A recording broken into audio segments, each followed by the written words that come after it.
It doesn't make sense. This is all a big part of the eventual goal, which is control. Belief in conspiracy theories are actually more popular than you might think. Polls over the years have shown that about half of Americans endorse at least one sort of conspiratorial narrative. Might not believe it, whatever.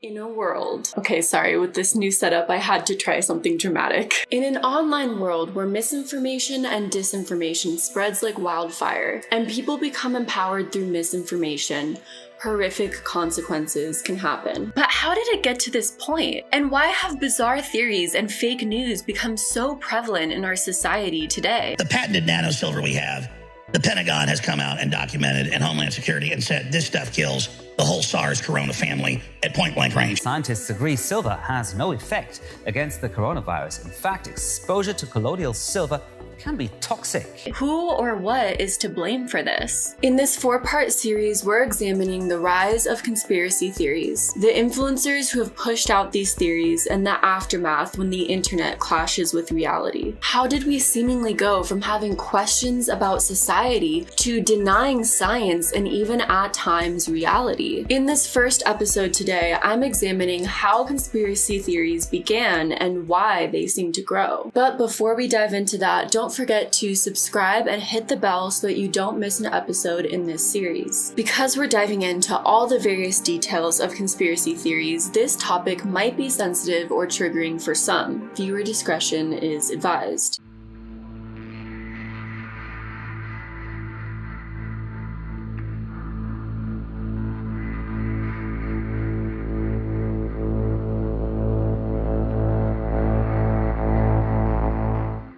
Misinformation is extremely prevalent on the internet, now more than ever. Scroll through TikTok for any length of time and you're likely to find a psychology hack, a real psychology fact by popular request. Psychology is a science. It is not a list of facts, tricks, hacks, or anything like that. Browse YouTube and you're likely to encounter a fantastical story time that most definitely certainly happened. Go on any Facebook group and someone will probably tell you that some essential oil will cure whatever ailment you have. And a lot of this is seen as a harmless byproduct of the internet. But when does it become dangerous? And when does this misinformation turn to conspiracy theory?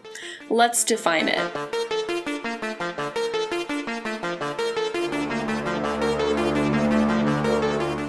Conspiracy is a plot between multiple people to secretly control or manipulate a situation or create crimes in secret. These do happen, though oftentimes they aren't always successful, since many secrets seem to always get out somehow in some way. Conspiracies do exist, and there are real examples of conspiracies that have happened throughout time.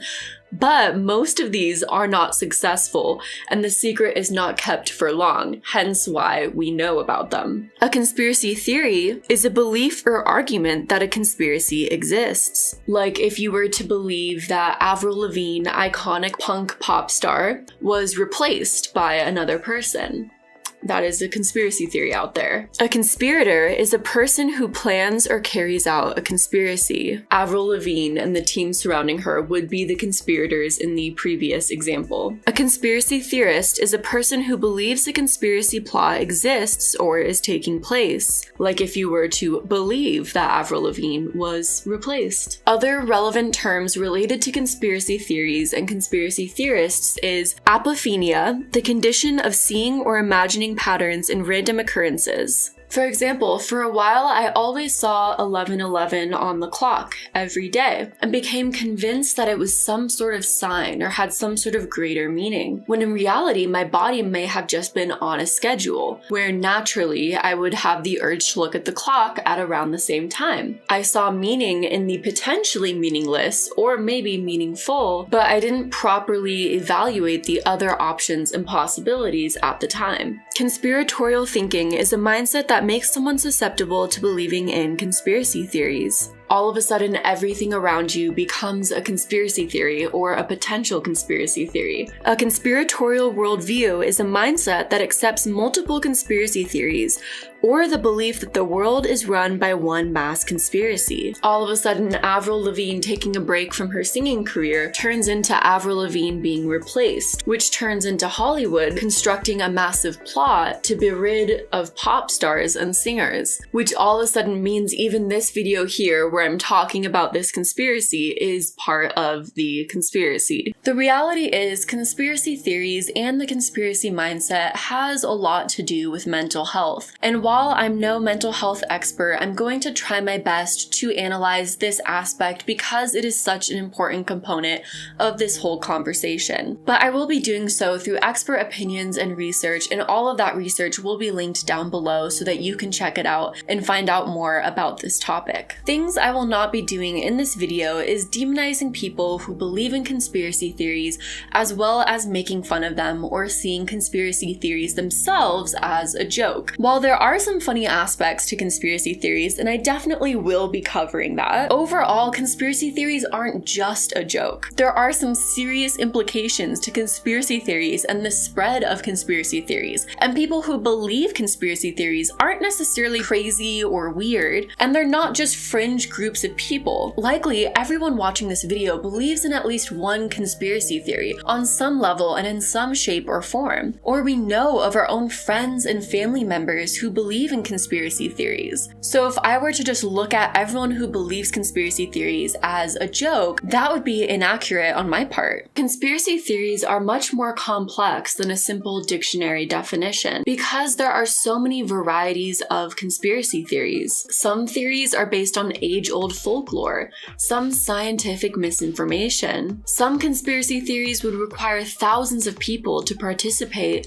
and others just a handful. And of course, there are really silly or logically flawed conspiracy theories that exist that make it hard for people to take other conspiracy theories seriously. There's also a distinct difference between conspiracy theories of the past and conspiracy theories of the present time. Classic conspiracism involved developments of alternative explanations to phenomena that were hard to explain. There was at least partially a rational way of thinking, and when you asked conspiracy theorists of the past to explain their theories, usually they had at least some logical reasoning and thought out possibilities of execution. Got to know Jim pretty good, liked him, and he was convinced that there was a plot, that Lee Harvey Oswald was a patsy, it was set up.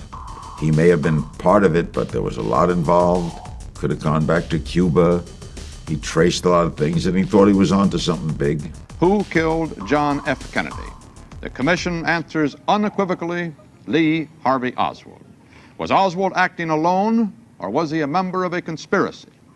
The commission answers he acted alone. But modern conspiracism is completely different. Instead, modern conspiracism has vague ideas and assumptions, without a clear idea of how these conspiracy theories could have possibly been executed. Why do you have that? It's a movement, man. It's the shift. I can feel it coming. Some call it the Great Awakening. What do you think Q is, by the way? It's an entity of 10 or less people that have involved with the government? High clearance, security clearance. And how do you know that? Well, I'm just telling you, this is what it appears to be. What it appears to be. So you don't have any proof of that. That's what you're guessing it is. And you don't have any proof there isn't. But maybe it's not true because there's no evidence of it. It's just stuff being talked about on the internet, right? There hasn't been any non-evidence yet. New conspiracism also seems to take aim at political destabilization and delegitimization. You believe there is a deep state? Yes. And what do you think that deep state's doing? You think they're running this country? I think they were, and they're petrified now. Right. Because they're losing their control. But Donald Trump's the president. He's running the country, right? Yeah, but he's having to fight against the deep state. He state. said he could do it all himself. Everything would be so easy when he came into office. And you think he's fighting with the deep state a year and a half into his term? I think he's been fighting since before he was elected. And who's in this deep state? Who are the people in it?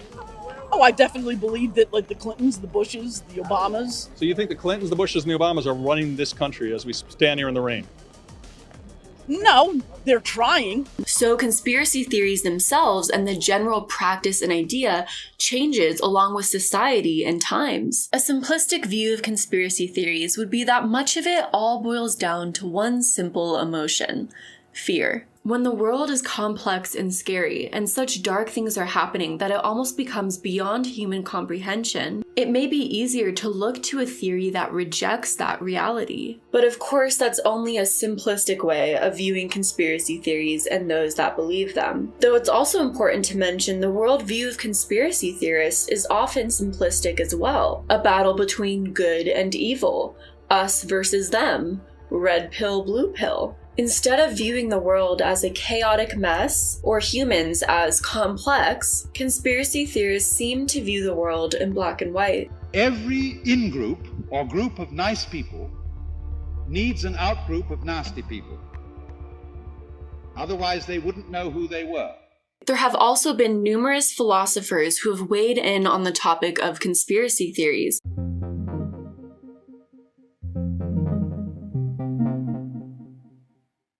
Conspiracy theories have truly perplexed a lot of philosophers, because in part they are simply theories, people questioning reality, something that philosophers have done for centuries. But on another hand, they can elicit a very specific emotional reaction and can lead to a cognitive dissonance between reality and one's own perception. Philosophical thinking about conspiracy theories can be traced all the way back to Machiavelli and his work The Prince, and later and more extensively in his discourses.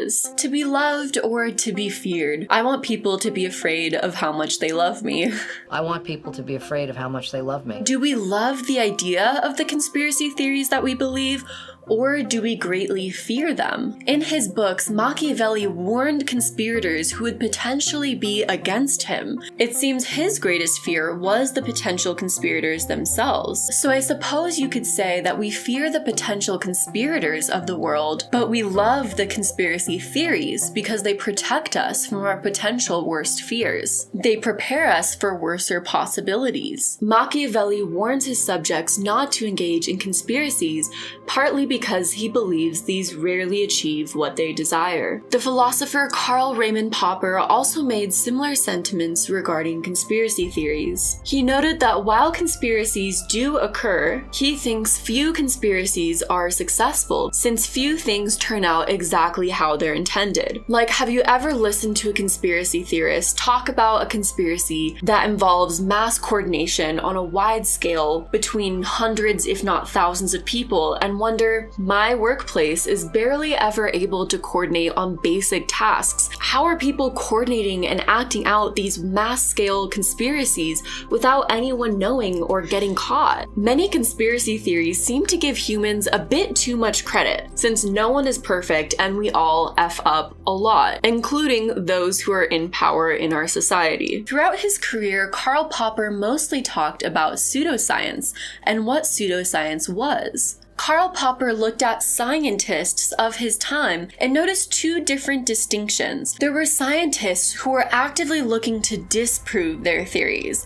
They were looking for any information that could show that their theory could be false. And then there were scientists who only looked to prove that they were right and never actively sought out any information that could prove their theory wrong. Or the entire theory itself was one that you couldn't necessarily disprove. Karl Popper believed the scientists that only looked to prove that their theories were right were actually practicing pseudoscience. That's a very interesting connection between conspiracy theories and pseudoscience, because one could also argue that most conspiracy theorists only actively search for proof that their conspiracy theories are right. QAnon only looks to prove that their theories are correct through secret messages that Donald Trump relays to them, supposedly. When I started to see some of the games that they were playing with Trump's Twitter, for example, that's when I really started to pay attention to it.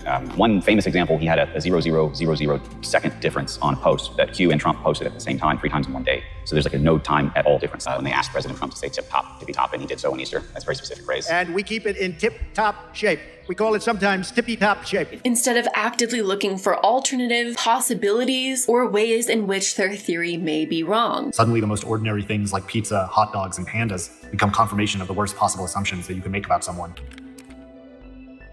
No, I can't prove it. I can only support it with evidence. So to say, do I need to prove it? I would say no, because the starting point is flat. That's what you observe, that's what I observe, and that's what everyone deals with in their day-to-day lives.